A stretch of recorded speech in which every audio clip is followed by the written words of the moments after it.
cómo eran los diferentes tipos de tratamiento que utilizábamos, ¿no? En el cáncer.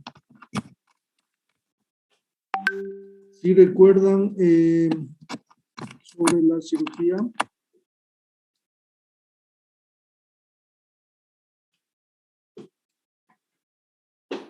¿Sí me escuchan? Sí, Doc, sí se le escucha.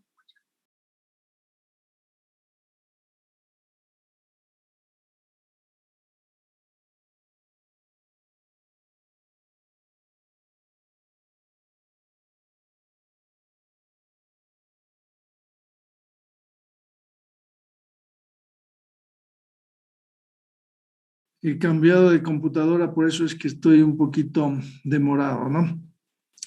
Vamos a ver las diapositivas que habíamos visto en la clase anterior. Ya les comparto, ¿no?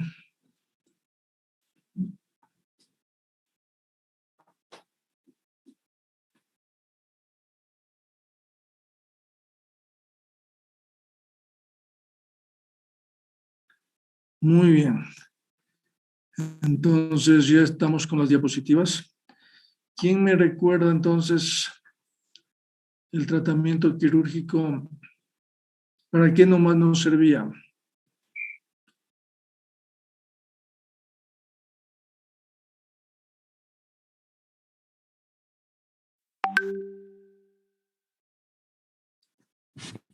¿Sí se acuerdan? A ver, les voy a ver. O sea, Doc,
Ya, muy bien. Entonces habíamos dicho que aparte de las intervenciones quirúrgicas para la resección de los tumores, es importante para las biopsias, ¿no? Y que había diferentes tipos de biopsias.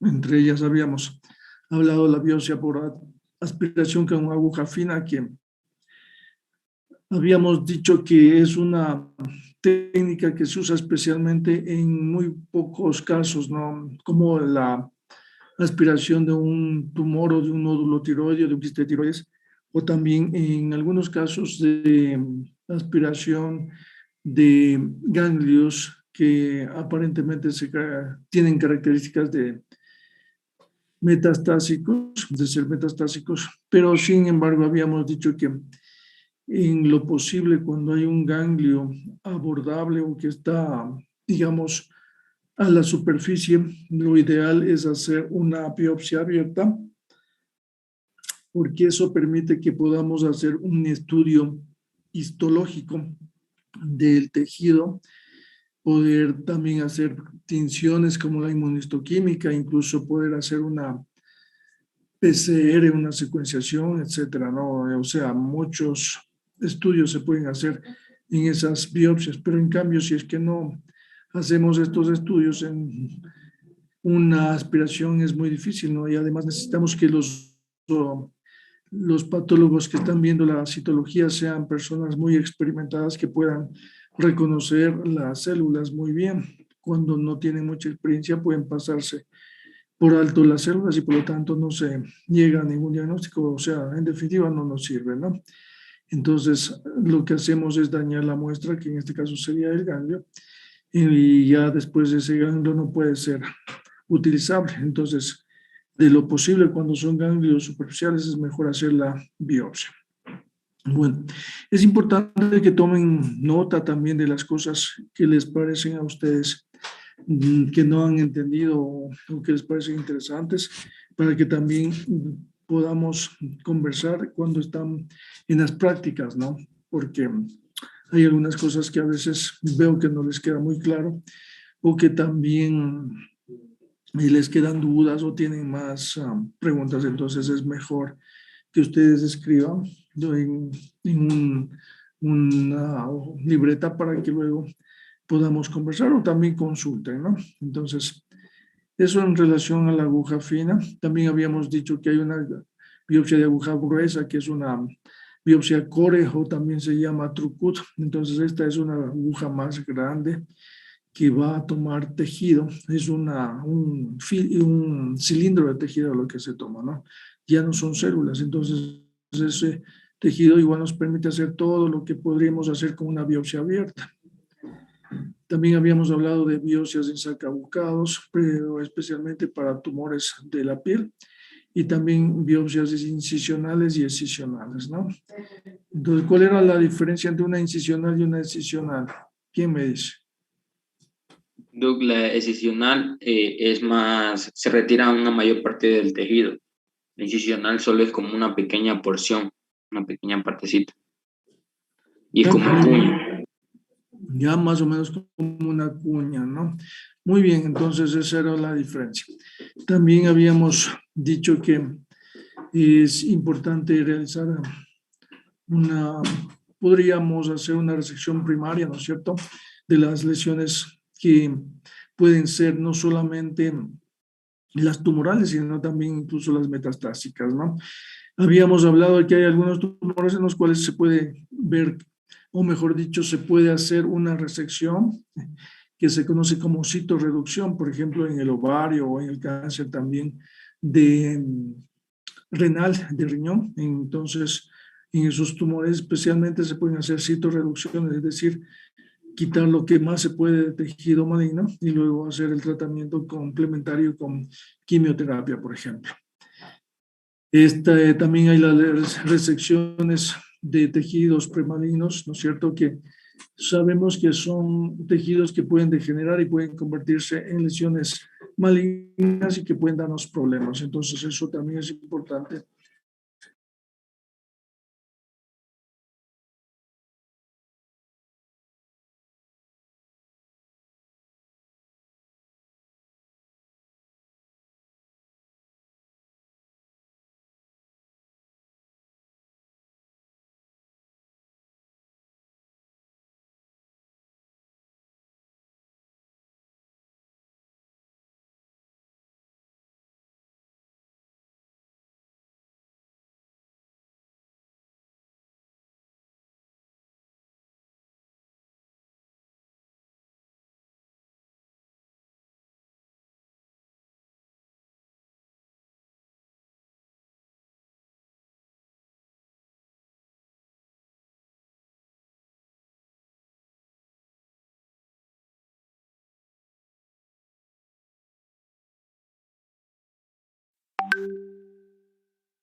Bueno, sí, se cortó la conexión. Bueno, vamos a continuar entonces con este tema, ¿no? Entonces habíamos hablado también de las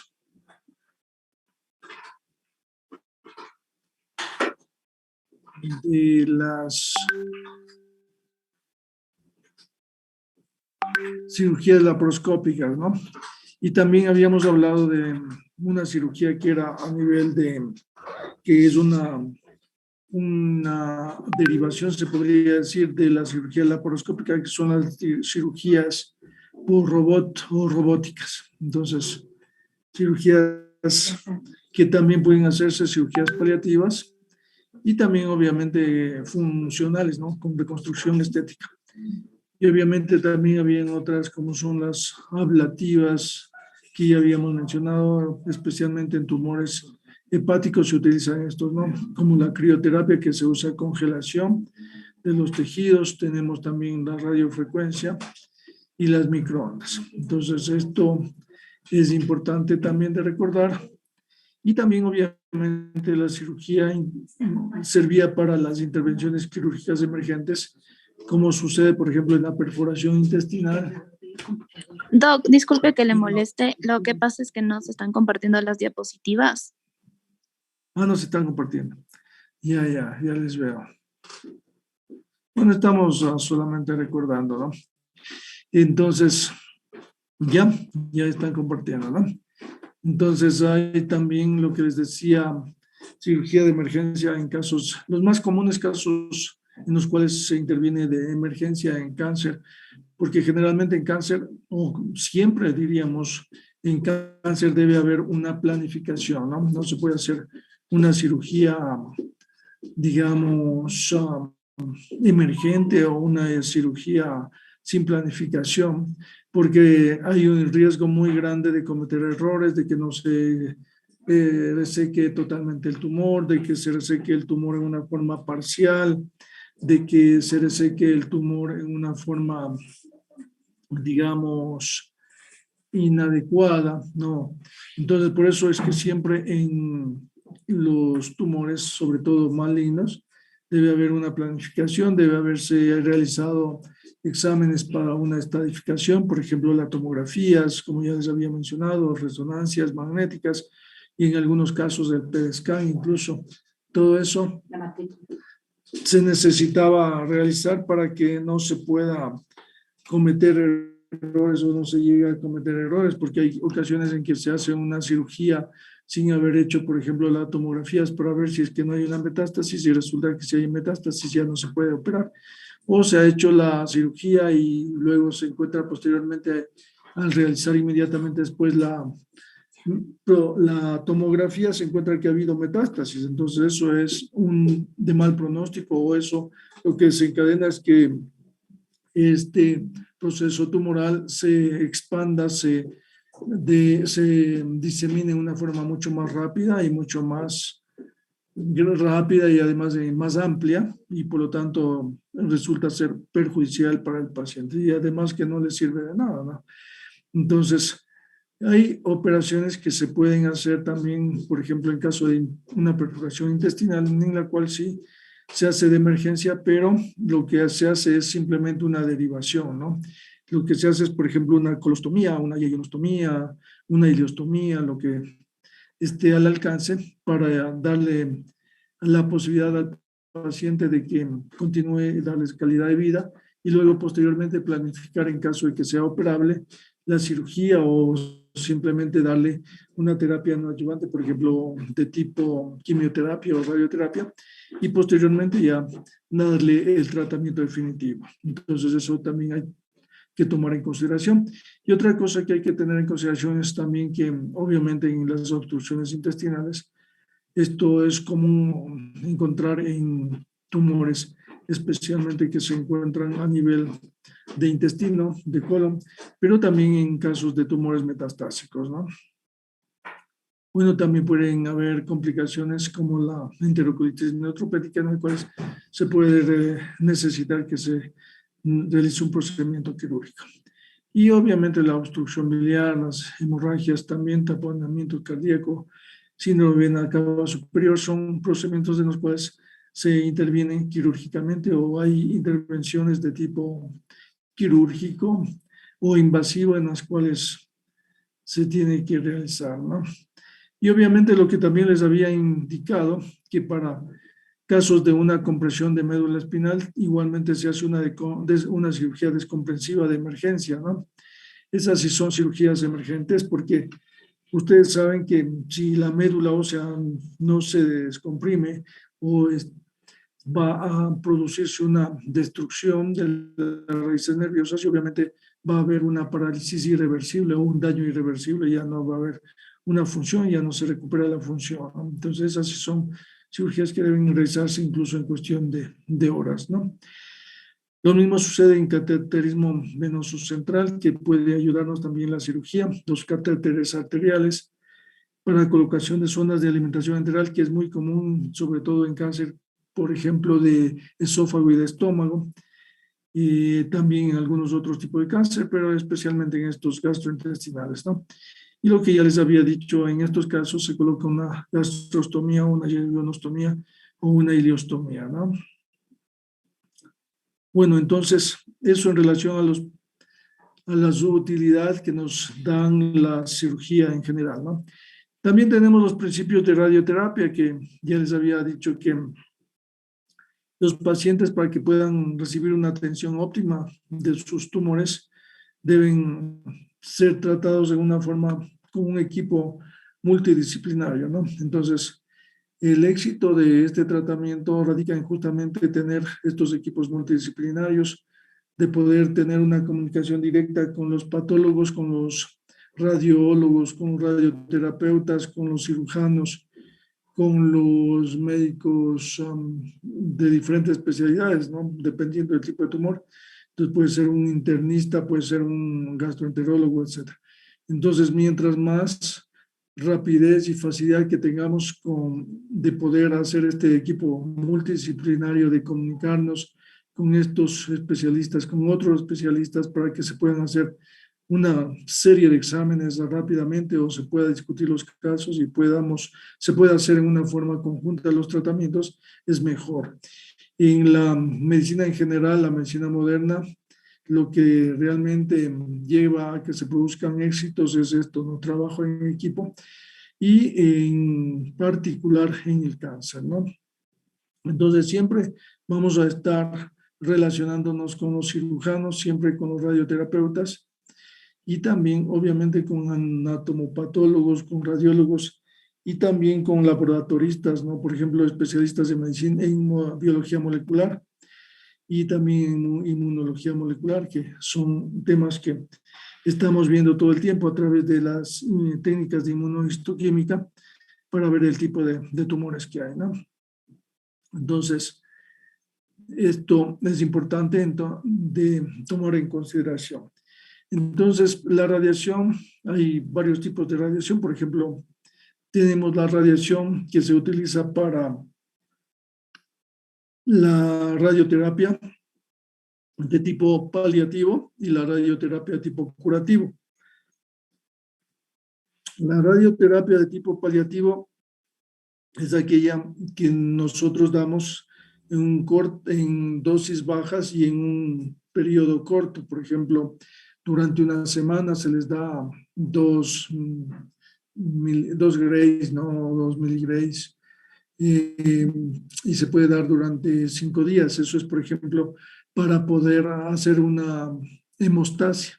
Si tenemos, digamos, un tumor gástrico, si tenemos un tumor a nivel de esófago, a nivel pulmonar, o también un tumor a nivel de, puede ser de cervix, ¿no? De cervix uterina, se podría, o también a nivel anorectal, se puede hacer una cirugía de tipo paliativo para hemostasia, o sea, para detener la hemorragia, y de esa forma ayudarle al paciente dándole calidad de vida. En algunos casos también tenemos tumores a nivel cerebral. En los tumores cerebrales igualmente se les puede dar, o a nivel de médula ósea, se puede dar este tipo de terapia, de radioterapia paliativa, para darle calidad de vida y para, en ciertas formas, también detener el avance del tumor y poder, obviamente, ayudar al tratamiento del paciente. Entonces, así se usa la radioterapia paliativa. La radioterapia, en cambio, de tipo curativo, obviamente se da en dosis más altas, en periodos más largos también. O sea, podemos dar durante 3 semanas, 4 semanas, 5 semanas, dependiendo de la dosis y el tipo de tumor, ¿no? Entonces, quienes planifican todo esto son los radioterapeutas, son aquellos especialistas que van a planificar cómo se le va a dar la radioterapia, y también se va a planificar por cuánto tiempo se le va a dar, cuál es la dosis, etc. Entonces ellos, a través de modelos valiéndose de las imágenes, por ejemplo, de tomografías, de resonancias, llevan a hacer estos modelos, ¿no? Y estas simulaciones para poder dar en una mejor forma la radiación hacia los tumores y que obviamente el tratamiento sea de lo más adecuado para los pacientes. Entonces ya les he dicho los objetivos, ¿no? El curativo y el paliativo.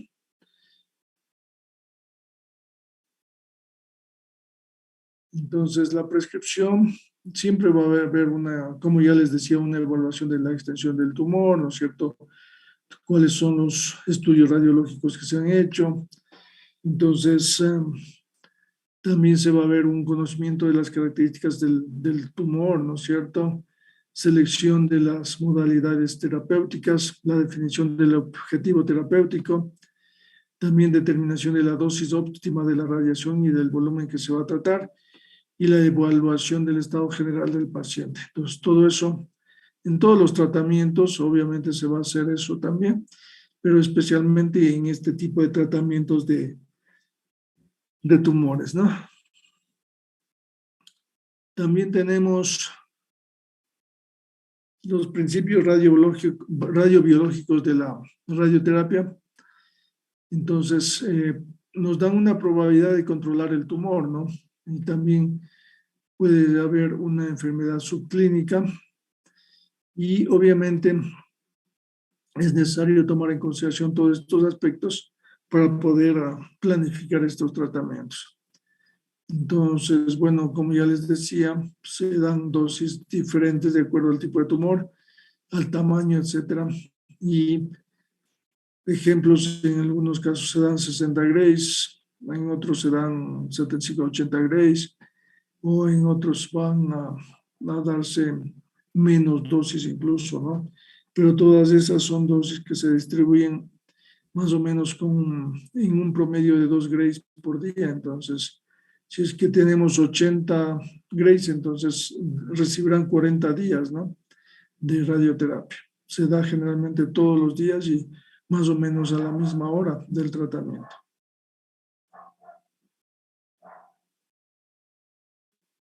Tenemos también los principios de la quimioterapia. Entonces, los principios de la quimioterapia, tenemos que la quimioterapia se basa en medicamentos, no antineoplásicos. Y también ya hemos hablado que hay otros tipos de tratamientos del cáncer modernos, ¿no? Como son la terapia de tipo blanco, terapia biológica, y también tenemos la terapia de tipo inmunológico, por medio de anticuerpos monoclonales, por ejemplo. Entonces, ¿cómo se hace esto? Mediante los antineoplásicos vamos a hacer el tratamiento. Tienen un índice terapéutico estrecho, ¿no? Generalmente la terapia de quimioterapia se trata de hacer con varios medicamentos. Se ha visto que lo ideal es la combinación de medicamentos para evitar una cosa. ¿Quién me dice qué es lo que evitaríamos al hacer una combinación de varios medicamentos? No dar solamente un medicamento. ¿Qué pasará si damos un solo medicamento? ¿Qué hace el tumor? Puede acoplarse y sobrevivir, Doc. Ya, muy bien. Es el mismo principio que utilizan las bacterias, ¿no? Va a haber una resistencia. Entonces, las células cancerígenas, al igual que las bacterias, tienen una capacidad de formar resistencia a los medicamentos, como hacen las bacterias, ¿no? Tienen las mismas vías, ya sea por medio de los canales de transporte a través de la membrana, van a hacer que el medicamento salga por esos canales, o sea, que vaya en vía opuesta a la que realmente debe ir. O sea, lo normal es que el medicamento vaya hacia adentro, hacia el citoplasma o hacia el núcleo, para destruir al ADN o al ARN y de esa forma destruirle a la célula, ¿no? En estos casos, ¿qué es lo que hace ya la célula cuando ha desarrollado una resistencia hacia ese medicamento? Utiliza lo mismo que las bacterias, estos canales de transporte a través de la membrana de proteínas o de iones o de líquidos. Entonces, a través de esos canales eliminan o hacen que salgan los quimioterapéuticos, los medicamentos hacia afuera de la célula, y de esa forma ya no pueden destruir a la célula. Entonces la célula va a desarrollar resistencia y a sobrevivir a estos tratamientos. Entonces, eso es lo que ya se ha visto que hacen estas células cancerígenas, y para evitar esto, entonces se han hecho estudios en los cuales se han utilizado grupos de medicamentos o conjuntos de medicamentos que se conoce como esquema de tratamiento, ¿no? Entonces se utilizan, por ejemplo, 2, 3 medicamentos al mismo tiempo, en la mayoría de los casos, o también una forma secuencial, ¿no? Entonces, primero en cáncer de mama, por ejemplo, se usa en forma secuencial la doxorubicina y ciclofosfamida, y luego se usa el paclitaxel. Es uno de los tratamientos más comunes, digamos, o más característicos que se utilizan en el tratamiento del cáncer. En este caso es cáncer de mama.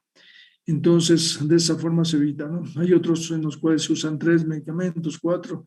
Hay algunos esquemas en los cuales se usaban muchos medicamentos, realmente hasta 6, 7 medicamentos, que eran esquemas bien fuertes, ¿no? Muy agresivos, que en algunos casos se utilizan todavía, por ejemplo, en el tratamiento de leucemias y en el tratamiento de linfomas.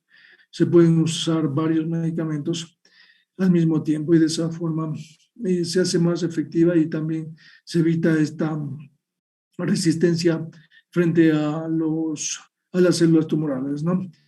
Entonces, obviamente, todo esto va a depender de las características que tiene el paciente. Entonces, ahí uno se va a medir cuál es el estado general del paciente mediante esta medición que se llama ECOG, ¿no? O Performance Status, o estado general, también se conoce en español, o también se puede conocer como un índice de Karnofsky, que ya no se usa mucho, en la actualidad se usa más el ECOG, es decir, el estatus general del paciente, ¿no? Entonces, esto se va en el ECOG, es de 0 a 4. 0 es un paciente que está totalmente bien, ¿no? Es capaz de hacer todas las actividades por sí solo muy bien, trotar, jugar, hacer todo. Es decir, una persona que está prácticamente normal, ¿no? Un ECOG 1 es aquella persona que ya tiene ciertas dificultades, un poquito menos, ¿no? ECOG 2 ya igual tiene más, se cansa más, etcétera, pero todavía puede hacer sus actividades casi normales. Pero el ECOG 3 ya es una persona que camina unos 10 metros, se cansa, camina 5 metros, se cansa, necesita estar solo sentado, solo acostado, ya hacer sus cosas personales, por ejemplo, tender una cama, por ejemplo, planchar una camisa, por ejemplo, hacer, ¿qué más? Lavar la vajilla, por ejemplo, los platos o algo así. Le cansa y no es capaz de hacer, ¿no? Entonces ya no puede hacer por sí mismo sus actividades.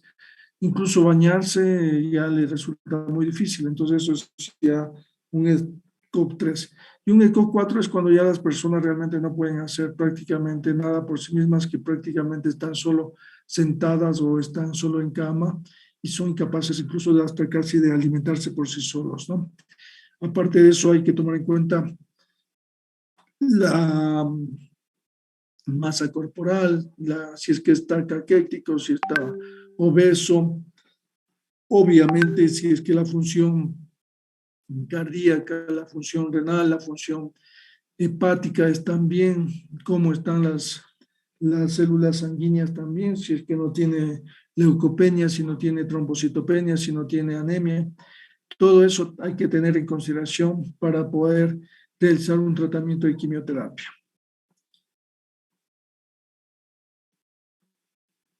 Entonces, como les decía, siempre estos medicamentos, sobre todo en casos de tumores que uno lo que tiene como objetivo es lograr la curación, si es posible, definitiva del paciente, se usan esta forma secuencial de administración de los fármacos, ¿no? Entonces, además, generalmente se usan combinaciones de fármacos y obviamente también hay que tomar en consideración el peso a la talla, que en algún momento también veremos cómo se hace ese cálculo, ¿no? Hay fórmulas para el cálculo de las dosis. Claro que obviamente para ustedes como pregrado no es que van a hacer un tratamiento, ¿no es cierto? Eso se hace el especialista o es el residente del posgrado de la especialidad de oncología, por ejemplo, el que hace esos cálculos, ¿no? Pero obviamente para que ustedes sepan, para que pues en algún momento obviamente podrían ayudar a hacer esto, y entonces se conocen que hay algunas fórmulas, ¿no? Para este cálculo de las dosis. Entonces, en algunos casos también se utilizan, o mejor dicho, casi siempre se usa una dosis fija en algunos tratamientos. Por ejemplo, en el tratamiento de tumores de tipo GIS, o sea, tumores estromales, se utiliza un medicamento que se llama imatinib, que es un inhibidor de las tirosinquinasas, y se da en una dosis fija, por ejemplo, 400 miligramos. Eso es un tratamiento de dosis fija, ¿no? En cambio, las quimioterapias podrían alterarse un poquito, porque eso depende ya del peso especialmente, ¿no? Que puede alterarse. De la talla no tanto, porque obviamente no, las personas no crecen ni disminuyen de tamaño en cuestión de días o de semanas, ¿no es cierto? Entonces, en personas adultas, obviamente ya lo único que varía en el día a día o digamos en cuestión de semanas es el peso, ya sea a la baja o ya sea a la subida, ¿no? Eso es muy importante por el tumor. Puede haber el caso de que se les da el tratamiento y empiezan a mejorar, obviamente hay una respuesta, sobre todo una respuesta completa, inmediata, y ellos empiezan ya a los pocos días de haber recibido el tratamiento, empiezan a mejorar su apetito, empiezan a mejorar también su estado general de ánimo, etcétera. Entonces empiezan también a subir de peso, entonces vuelven a recuperar su peso, ¿no es cierto? Hay personas que vienen, digamos, unos 30 libras menos o unos 15, 20 kilos menos o incluso más, y al cabo de el tratamiento de unos 2 meses de tratamiento nuevamente empiezan a recuperar. Cuando terminan el tratamiento ya se encuentran prácticamente en su peso inicial, ¿no? Entonces eso es lo que hace que obviamente muchas fórmulas o muchos esquemas de tratamiento no sean estáticos, no sean fijos, sino que van cambiando, ¿no? Pero obviamente no van cambiando en una forma tan grande, no tan brusca, tan importante, sino en una pequeña medida nada más. Todo esto hay que tomar en consideración, ¿no? Y siempre se usan también esquemas, como ya les decía, o protocolos de tratamiento, que son protocolos internacionales que se usan en Estados Unidos, que se usan en Europa, que se usan en todos los países, ¿no? Como ya ustedes saben, también el cáncer es, y más que nada, debido a los avances que hay en la tecnología, en la comunicación, sobre todo, ¿no? La computación, internet, etcétera. Entonces, obviamente, los tratamientos que se utilizan son los mismos prácticamente en todos los países y se llegan a difundir muy rápidamente, ¿no? No es como antes que tenían que pasar a veces unos 6 meses, un año o a veces hasta más para que se pueda haber difundido un tipo de tratamiento. En la actualidad, a través de Internet, ya se conocen muchas veces incluso los tratamientos que están en experimentación, en fase experimental, en grupos de voluntarios que son sometidos a estos tratamientos y sin embargo ya uno se sabe que está ese tratamiento en estudio y que muchas veces llegan esos tratamientos a ser utilizados en una forma obviamente ya general, ¿no? Cuando son aprobados, obviamente a través de las agencias especializadas de medicamentos y se convierten en tratamientos que van a ser utilizados en todos los pacientes, ¿no? A nivel general. Bueno, aquí les damos las fórmulas de cálculo de las dosis, ¿no? Entonces tenemos esta fórmula de Dubois, esta fórmula de Jehan y George, Mosteller, la de Calvert. Entonces estas dosis, mejor dicho, estas fórmulas podemos, cuando veamos también hacer los cálculos de las dosis de tratamiento, podemos ver cuando vayan a las prácticas, ¿no?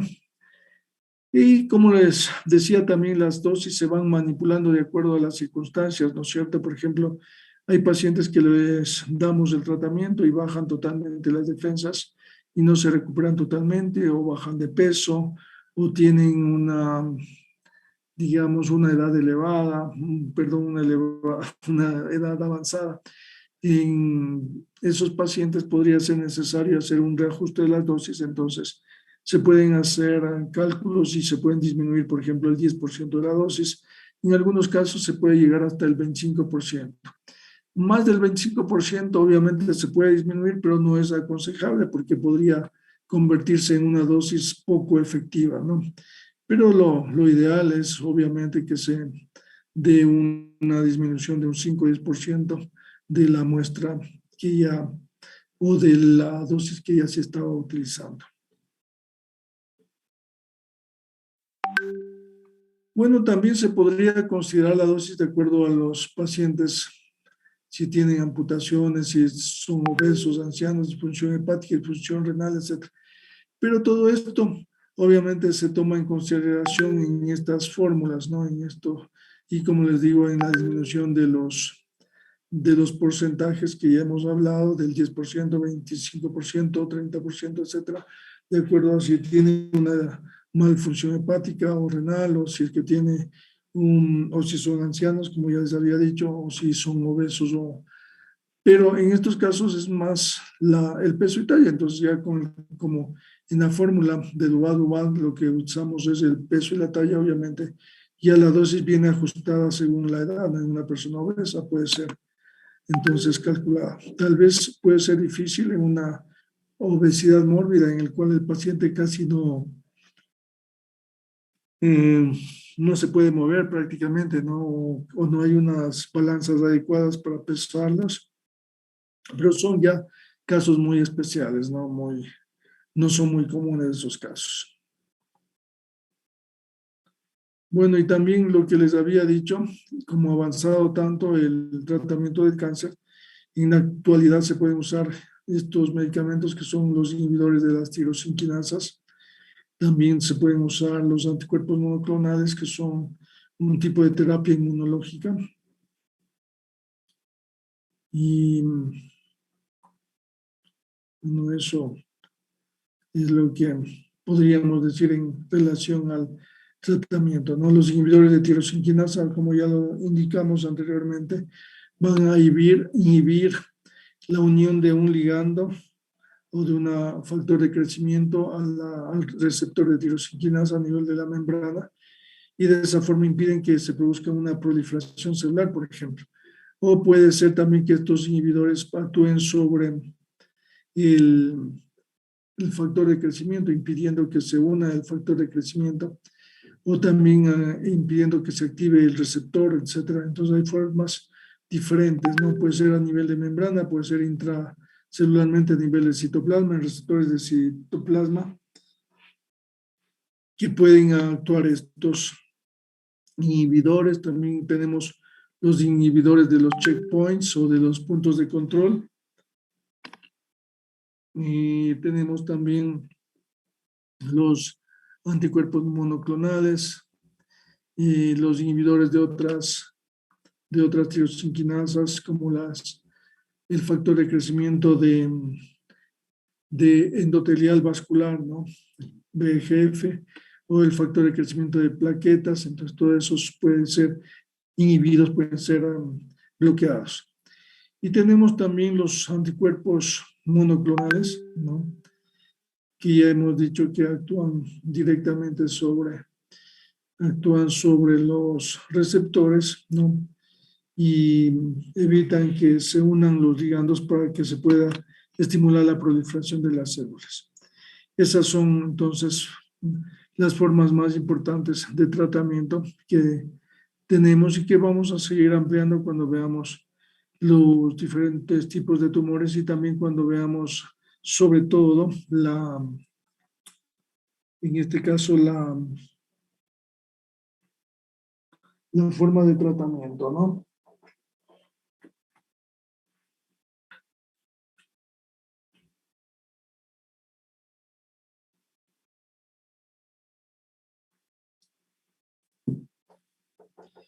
Muy bien. Esto en relación a los tratamientos, ¿no? ¿Tienen alguna pregunta sobre este tema?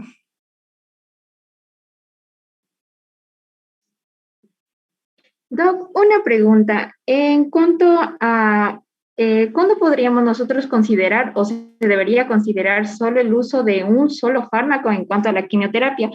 ¿O ya de una se le da la terapia combinada con otro fármaco? ¿O sí podría haber una situación en la cual solo ocupemos un fármaco para la quimioterapia o no? Sí, bueno, sí se puede usar solo un medicamento, por ejemplo, en pacientes que tienen un mal estado general, pero que todavía están en capacidad de recibir un medicamento, cuando es una terapia paliativa especialmente, ¿no? Un estadio avanzado tipo estadio 4 con metástasis que ya prácticamente no se tiene mucho, digamos, expectativa de que se pueda dar un tratamiento curativo. Entonces se podría dar un medicamento solamente con el fin de detener el avance del tumor en forma paliativa, se dice que se da ese tratamiento, ¿no? Y también se puede iniciar en algunos esquemas, ¿no? En el caso de que, por ejemplo, por alguna razón no dispongamos de medicación, entonces, en lugar de no dar ningún tratamiento, pues si es que se da un tratamiento paliativo en el paciente que no es de muy alto riesgo, en el cual se podría, digamos, tomar el riesgo de no darle su esquema completo, se podría dar el medicamento más efectivo, ¿no? Para esto. Y obviamente ya cuando son pacientes que han recibido varias líneas de tratamiento, por ejemplo, cuando ya tienen la tercera, cuarta línea de tratamiento, entonces ahí también se da un solo medicamento o se puede dar un medicamento, ¿no? Generalmente, no sé si ya les hablé también durante la quimioterapia, van a haber líneas de tratamiento, eso es lo que se conoce, ¿no? La primera línea de tratamiento es aquella en la cual se utilizan los fármacos más efectivos y los esquemas más efectivos de tratamiento, en los que se ha visto que son los que más respuestas completas, respuestas positivas se obtienen, ¿no? Es decir, cuando se logra destruir el tumor, ya sea totalmente o parcialmente. Entonces, esos son los medicamentos de primera línea hoy, que a veces, o que muchas veces puede llegar incluso a la curación, ¿no? Que se destruyen los tumores y ya no vuelven a reproducirse nuevamente. Esa es una terapia de primera línea. Entonces, los medicamentos más efectivos, ¿no? Luego se usa una segunda línea, se da cuando fallan, porque a veces incluso estas terapias de primera línea tan efectivas pueden fallar en algunos pacientes, en algunos tumores. Entonces se les da una segunda línea de tratamiento con otros medicamentos que también entonces se considera que son bastante buenos, ¿no? Esa es la segunda línea. Tercera línea es cuando ya han fallado las dos primeras, entonces se usa una tercera línea que en algunos casos podría resultar muy eficiente, pero en la mayoría se ha visto que no son tan eficientes como las dos anteriores, ¿no? Como los primeros fármacos utilizados. Y la cuarta línea en adelante ya por lo general son terapias de tipo paliativo, porque ya generalmente son pacientes que tienen muy poca respuesta y además muy poca tolerancia. Y muchas veces también ya tienen algunas comorbilidades, por ejemplo, ya tienen una función renal no muy buena, tienen una función hepática que también está alterada. tienen también casi como una aplasia medular, ¿no? Ya la médula no está en capacidad de recuperarse fácilmente, por lo tanto puede tomar mucho tiempo en que se recupere totalmente el contagio de leucocitos, el contagio de plaquetas de glóbulos rojos. Entonces, todo eso es lo que tiene en consideración este tipo de tratamientos, ¿no?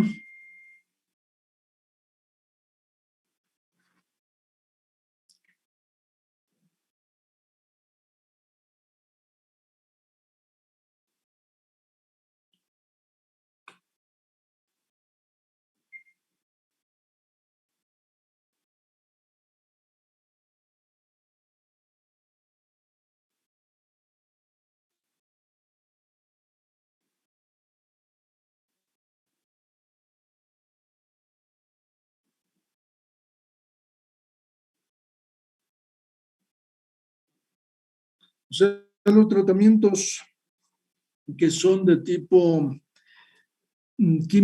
poliquimioterapia son lo que le decía, ¿no? Un tratamiento que tiene por objeto tratar de curar la enfermedad, ¿no? Y el objetivo es curar la enfermedad o el objetivo es hacer un tratamiento que pueda obviamente dar un resultado muy positivo para el paciente. Esos, como ya les había mencionado, se usan en una forma múltiple para evitar también estas recidivas, perdón,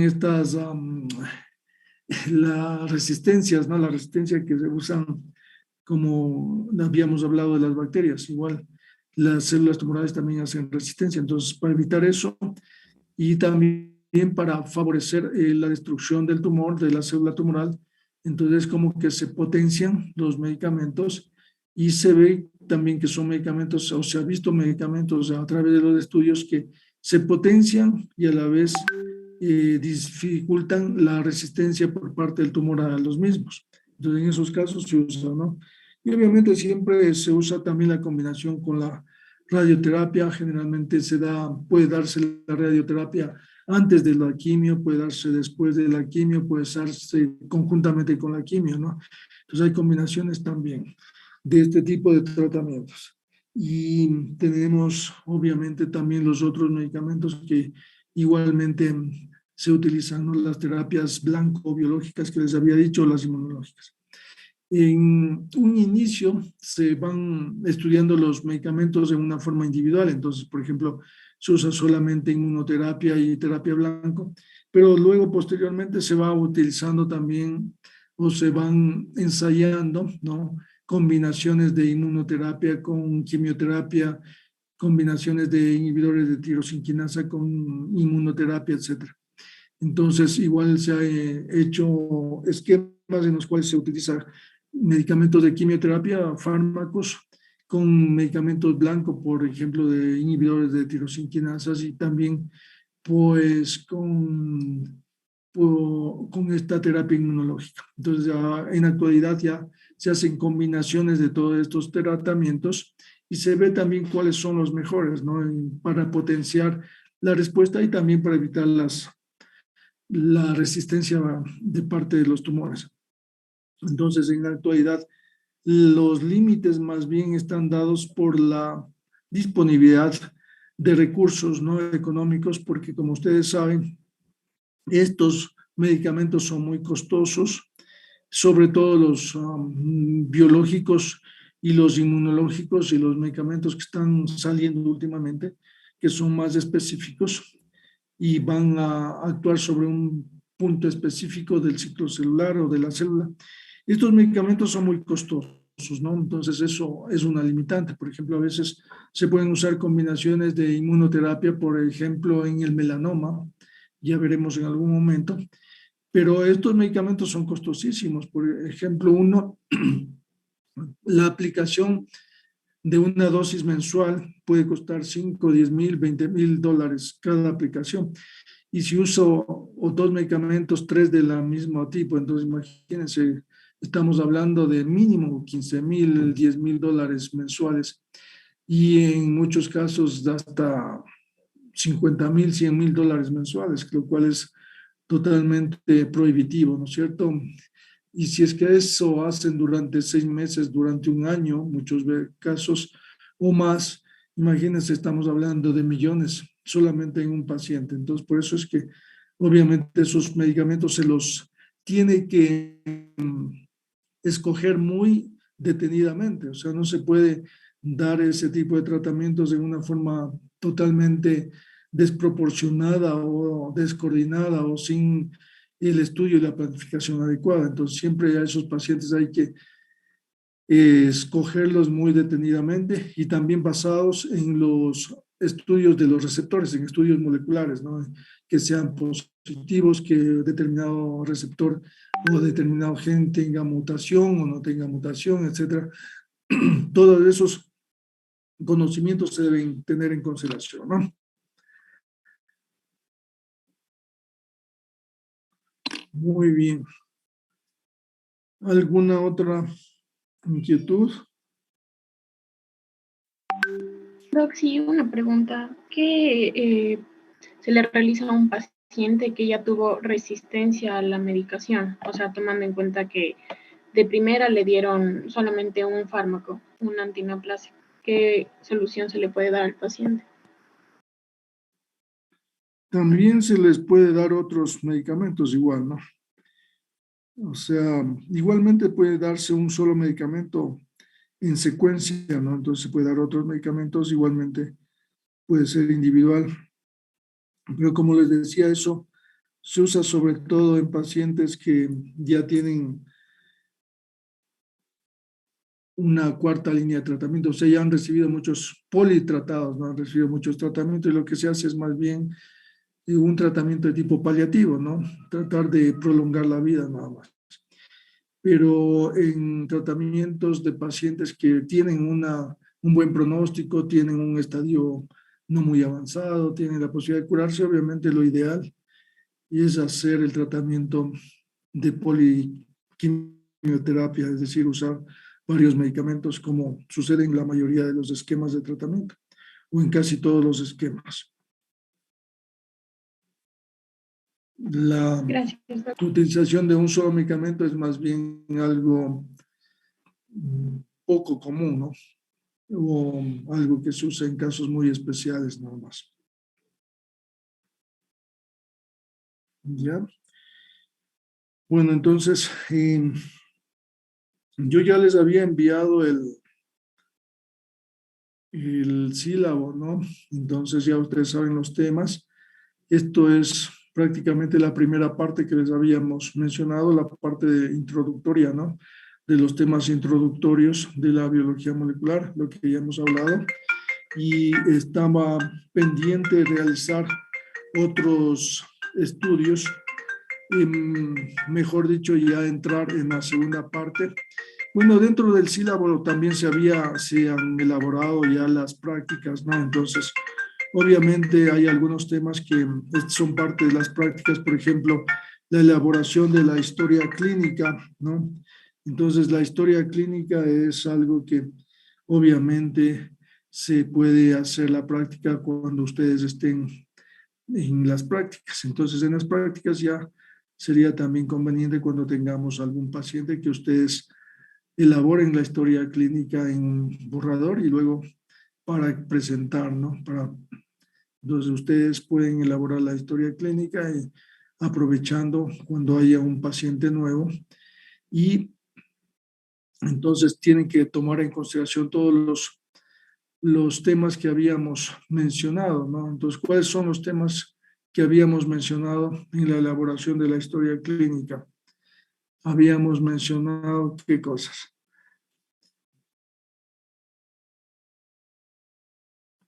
No hemos hablado de la historia clínica con todos, pero habíamos hablado con algunos estudiantes ahora, por ejemplo.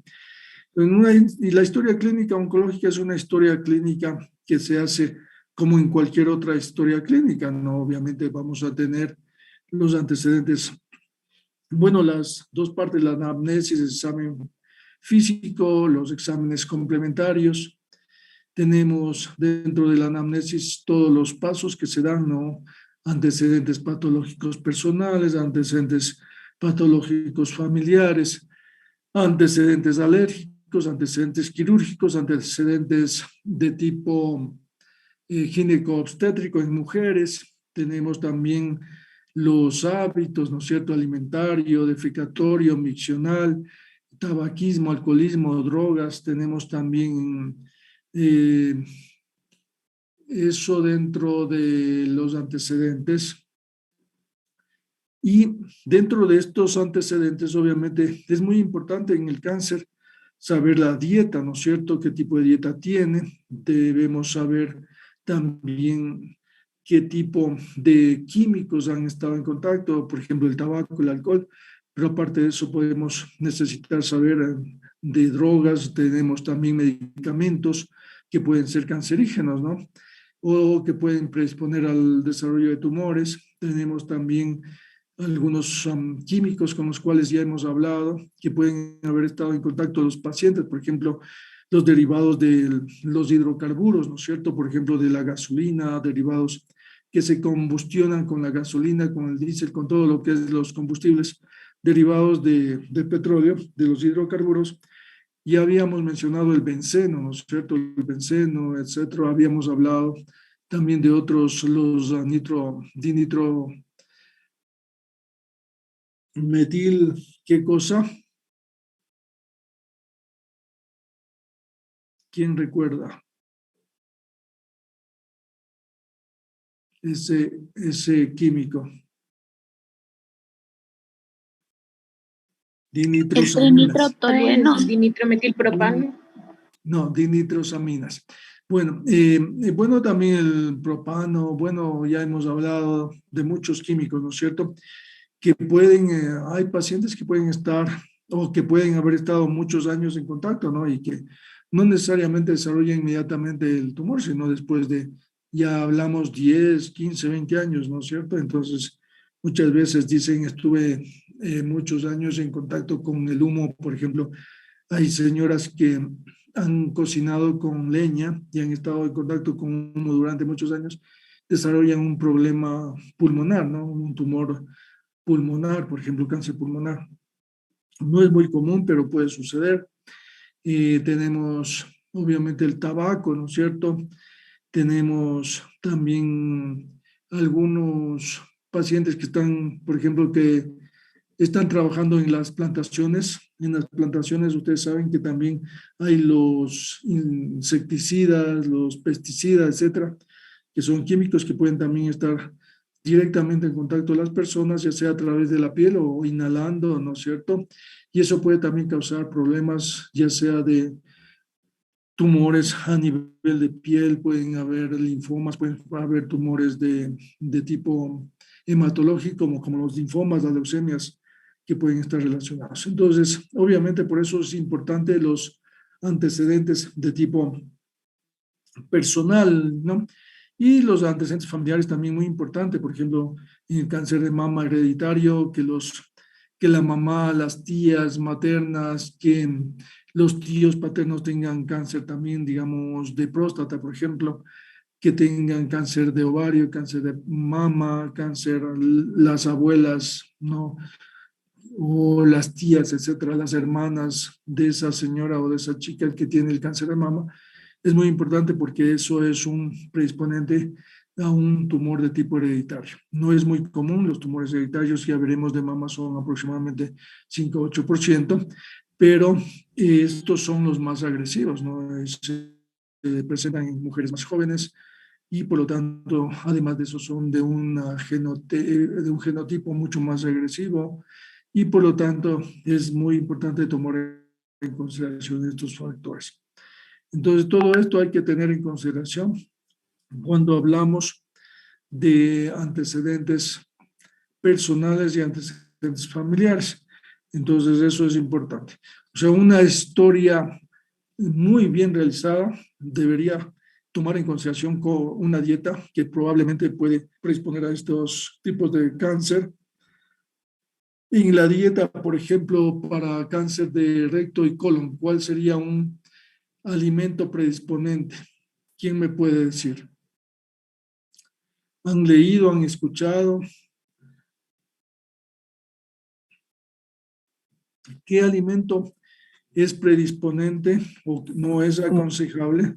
Doc, disculpe, grandes cantidades de carnes rojas.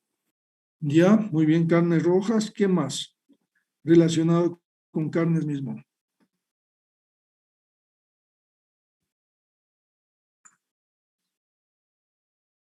¿Qué otro alimento parecido a las carnes o relacionado, derivado de las carnes, no es aconsejable?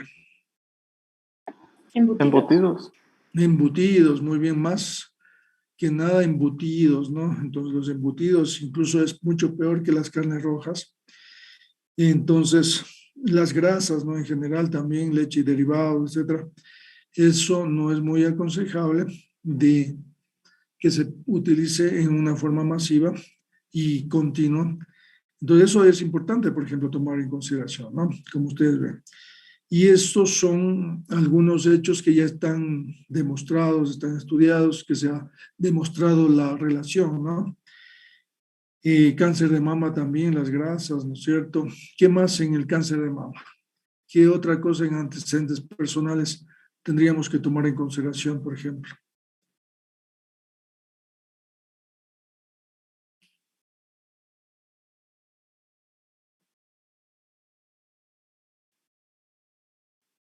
Algo hemos hablado La ya sobre ese presencia tema. de bultos, Doc. Bueno, bultos, eso ya, bueno, también es ya para la historia clínica misma, para la enfermedad actual, ¿no es cierto? Pero podríamos decir que, ¿qué tipo de compuestos son importantes de conocer si esa señora o esa mujer ha tomado?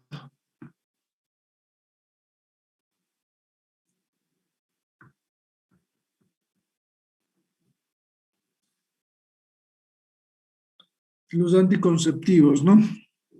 Entonces, por ejemplo, hay que preguntar historia de anticonceptivos de largo tiempo de uso. Entonces, eso también es importante. Bueno, entonces eso en relación a los antecedentes, ¿no? Luego tenemos la anamnesis, obviamente, tenemos la enfermedad actual, tenemos el motivo de consulta, obviamente, tenemos también la revisión de los sistemas, tenemos también, obviamente, ya el examen físico, ¿no?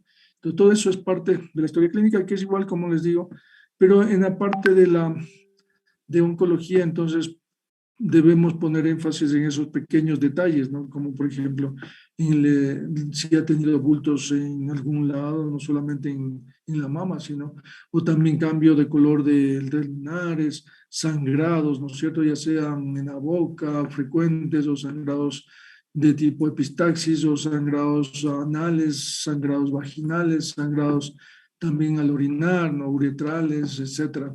Todas esas cosas hay que averiguar, ¿no?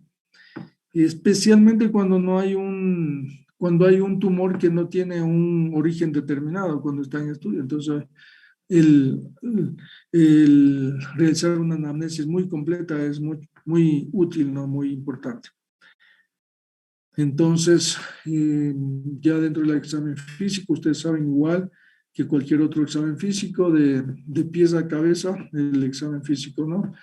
Tiene que verse piel, la inspección, obviamente palpación, auscultación. Tenemos la percusión también que nos ayuda, todo eso nos ayuda.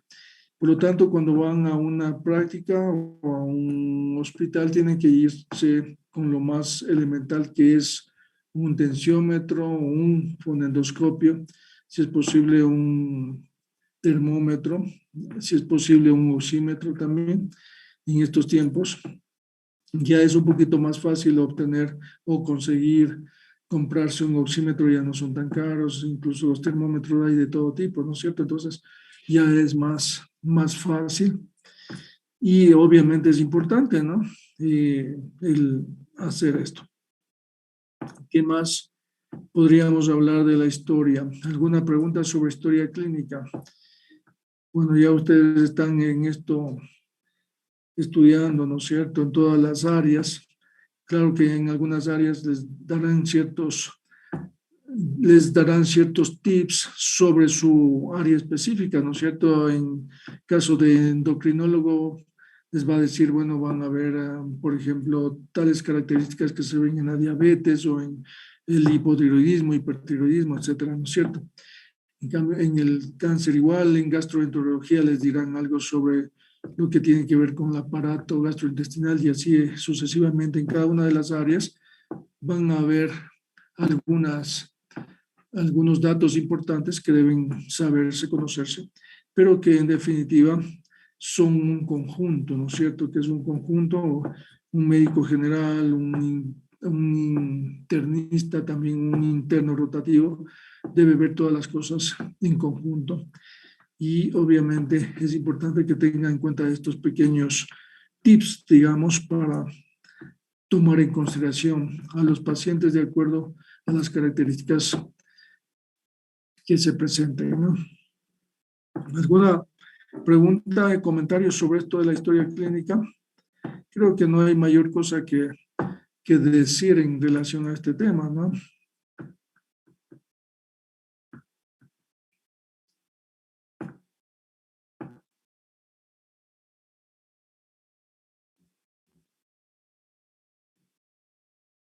Muy bien.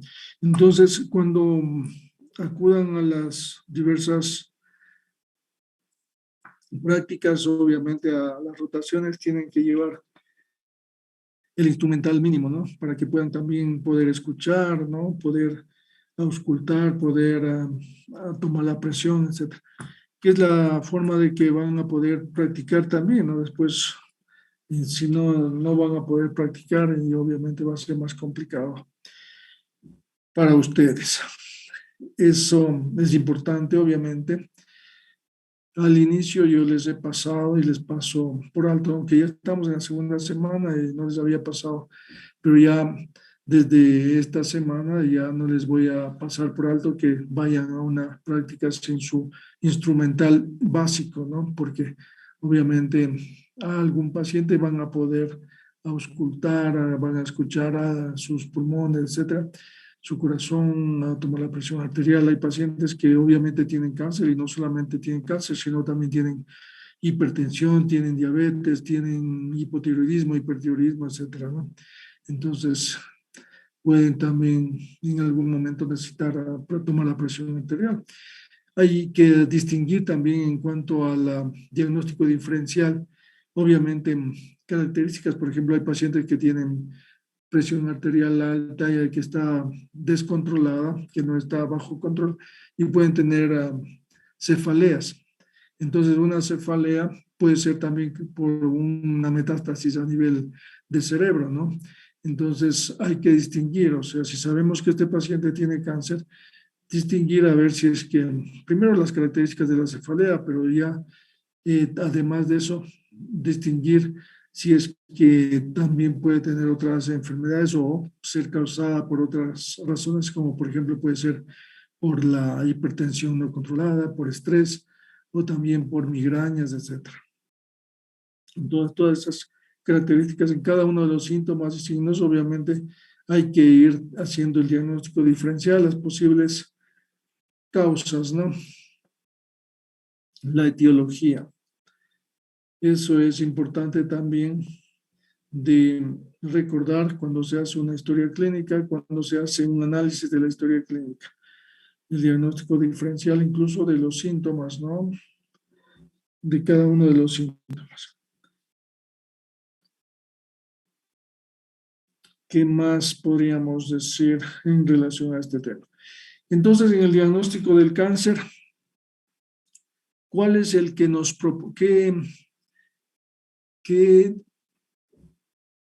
es lo que nos da el diagnóstico definitivo?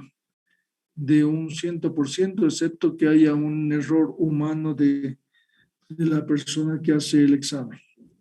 ¿Qué examen nos dará el diagnóstico definitivo de un cáncer? Cualquier tipo de cáncer. Los exámenes complementarios, Doc, tal vez. ¿Qué examen complementario? Por ejemplo, los marcadores tumorales de algunos tipos de cáncer. No, yo ya les dije qué examen es el que...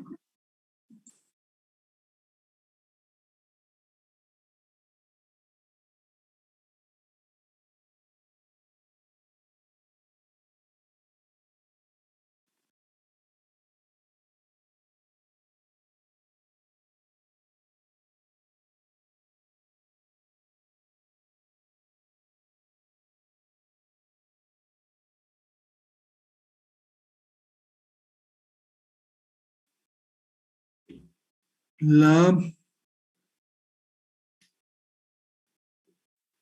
histopatología, ¿no? En la biopsia, el resultado histopatológico. Entonces, el resultado histopatológico, la biopsia, bueno, los chicos que ya han estado rotando ya han visto, ¿no? Que nosotros siempre les pedimos el resultado histopatológico y nosotros les damos el tratamiento ya cuando tenemos, bueno, al menos totalmente certero y comprobado el diagnóstico histopatológico. Y en ocasiones no se dispone de los estudios complementarios para estadiaje, pero ya tenemos examen físico, ya tenemos el histopatológico y ya sabemos más o menos el estadiaje. Por ejemplo, en el cáncer de mama, un tumor de 5 centímetros que tiene ganglios axilares ipsolaterales o en la axila del mismo lado, pues ya nos puede dar un estadio inicial, ¿no? Entonces, preliminar. Y si tenemos ya el diagnóstico histopatológico, podemos iniciar el tratamiento, a menos que tengamos la posibilidad de hacerle una tomografía y todos los estudios complementarios en un corto tiempo, digamos, en una semana como máximo, o 2 semanas máximo. Entonces, podemos esperar 1 o 2 semanas. Pero si es que no podemos hacer esos estudios, si nos va a tomar 2 meses, si es que nos va a tomar más tiempo, entonces obviamente no podemos esperar 2 meses para iniciar el tratamiento. Entonces, con un estadiaje preliminar, un estadiaje inicial preliminar, no definitivo, podemos empezar el tratamiento. Y eso se lo hace a través del histopatológico, que es el que nos da el diagnóstico definitivo, y el examen físico, ¿no? En la mayoría de tumores. Entonces, si tenemos un tumor igual de 10 centímetros, de un sarcoma, etcétera, a nivel retroperitoneal, no vamos a iniciar el tratamiento, aunque tengamos tomografías, resonancias, podemos tener gammagrafías, podemos tener todos los exámenes, pero si no tenemos la biopsia, no podemos iniciar el tratamiento. ¿Por qué razón? Porque existen muchos tipos de sarcomas y existen también muchas formas de responder de los sarcomas a los tratamientos, y entonces hay diferentes tratamientos que se deben realizar, ¿no? Por lo tanto, no necesariamente el sarcoma puede ser también otro tipo de tumor, puede ser otro tipo de tumor mesenquimal, por ejemplo, no necesariamente un sarcoma, ¿no? Entonces, obviamente, podemos cometer algunos errores y por lo tanto, lo indispensable, imprescindible es tener el diagnóstico histopatológico de la muestra de ese tumor.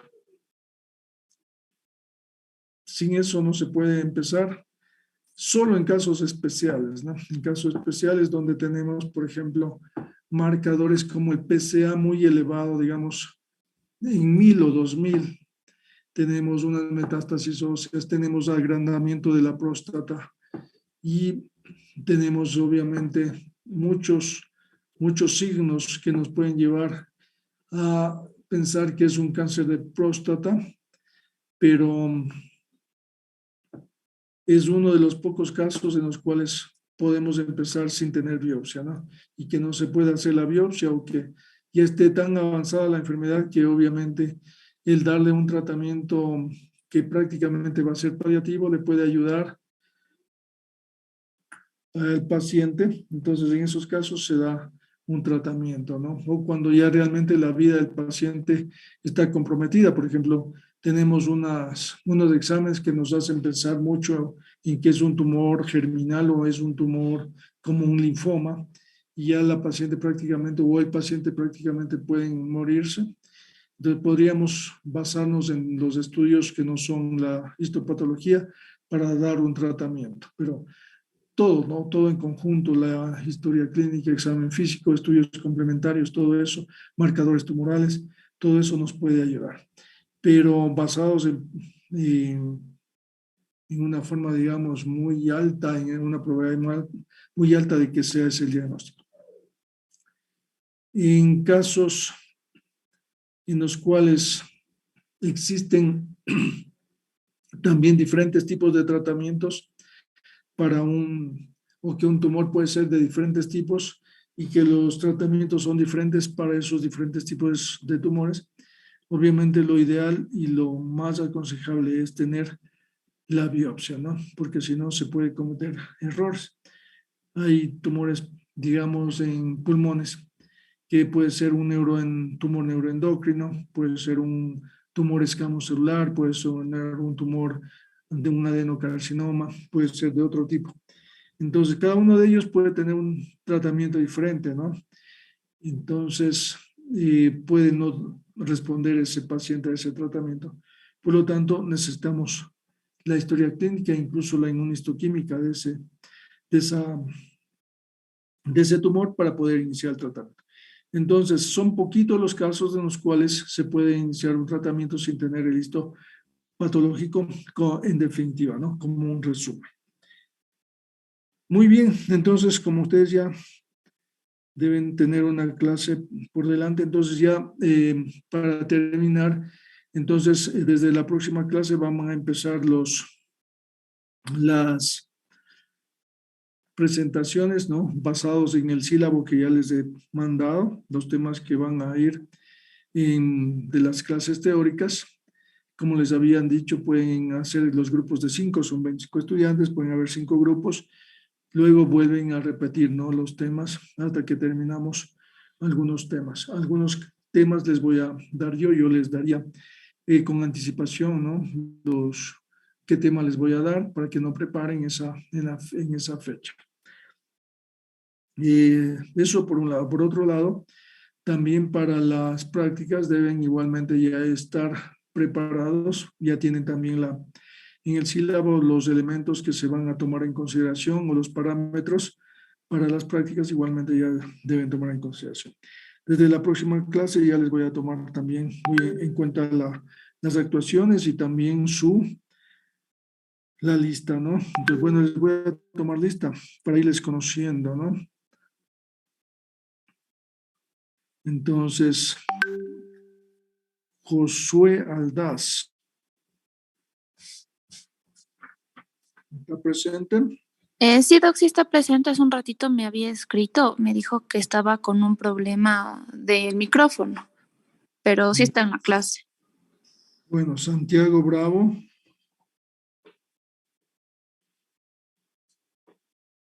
Adriana Basantes. Presente, Doc. John. Presente, Doc. John Calderón. Ya, John Calderón. Y tenemos Kevin Castillo. Presente, doctor. Josely Castillo. Presente, Doc. Miki Delgado. Presente, doctor. Mikey. Lenín Espinosa. Presente, doctor. Jonathan Falcones. Presente, doc.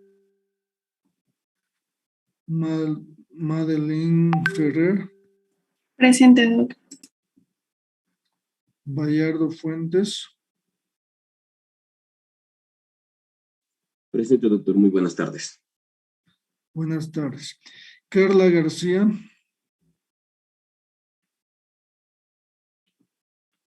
Ronald Jiménez. Presente, doctor. Génesis Loaiza. Buenas tardes, Doc. Presente. Buenas tardes. Ariana Mero. Eva Pacha. Doc, buenas tardes. Perdón, Ariana Mero igual me menciona que está con problemas de internet, pero sí está conectado. Ya.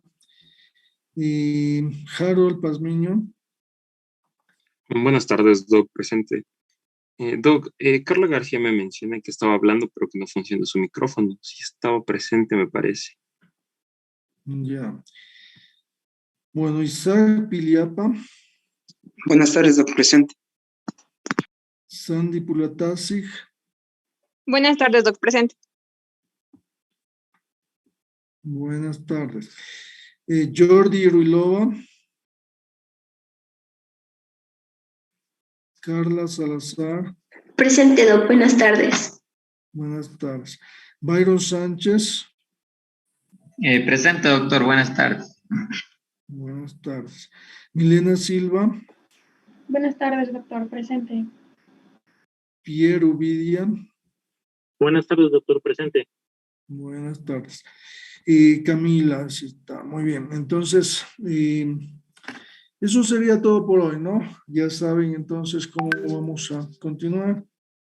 Y los estudiantes que van a las prácticas siempre tienen la facilidad de conversar conmigo y también con los residentes que van sobre los temas que a veces les quedan dudas o van consultando. De esa forma se van también aclarando algunas cosas, ¿no? Bueno, así se seguirá. Ya cuando les toque a los demás estudiantes, igual tendrán esa oportunidad.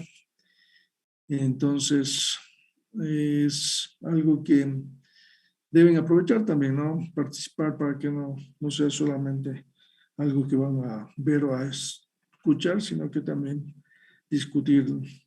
Y algunos casos que hay que discutir también, ¿no? Porque dentro del sílabo se menciona que hay que discutir algunos casos que se podría discutir con los grupos. En este caso, el primer grupo que está para la próxima semana, vamos a ver algún caso de los que veamos en estos días, hasta el viernes, para que puedan presentar y discutir la siguiente semana como una nota de la práctica, ¿no?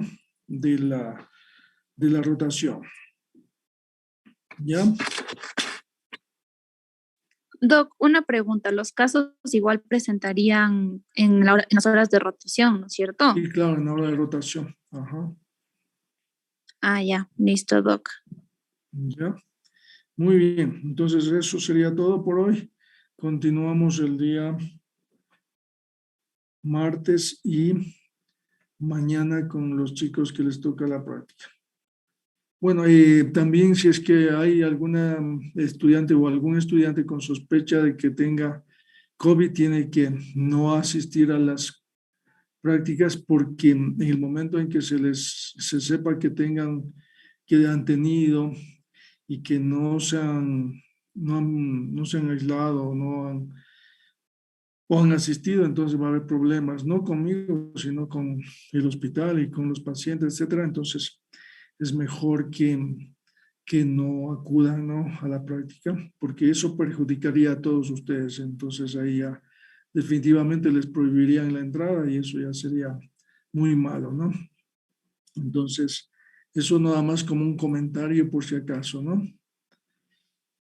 Listo. Eso sería todo. Entonces, que pasen bien, ¿no? Listo, Doc. Muchas gracias. Gracias, Hasta Doc. luego.